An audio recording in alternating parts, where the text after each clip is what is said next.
هذه القصيدة مقدمة للأخ عبده عبد الله حزام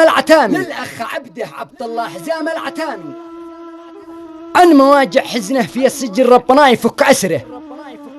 كتب كلمات تاع الشاعر يحيى،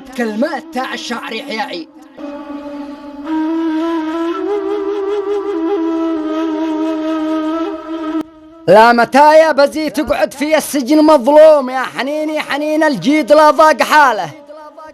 كلنا يا بزي في غيبتك نحرم النوم، لأنك الجيد يا عبده فيك الرجالة.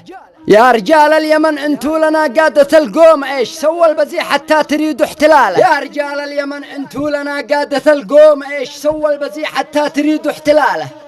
له سنة و4 أشهر في السجن مرجوم، وسط غرفه ظلم شاف المواجع قباله.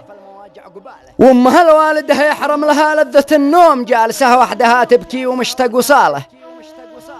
ولو تشوفوا أبوه ما قد هدى أو برد يوم، دموع عينه غزيرة بعد فرقة عياله.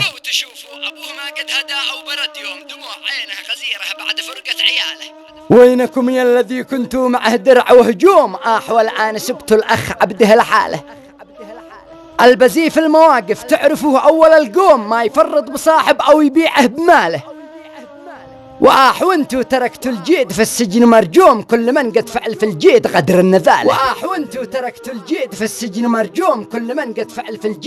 النذاله. طز عادي وما عاد شخص في الوقت ملزوم، الزمن يكشف أهل العز وأهل الفساله. ومن وقف يا رجال شكه فله قدر محكوم، فمننا لا يخفي بشر برد الجماله. ويا حنيني حنين الجيد من ضيق وهموم، ما يحن البحر لا ماج من كل حاله.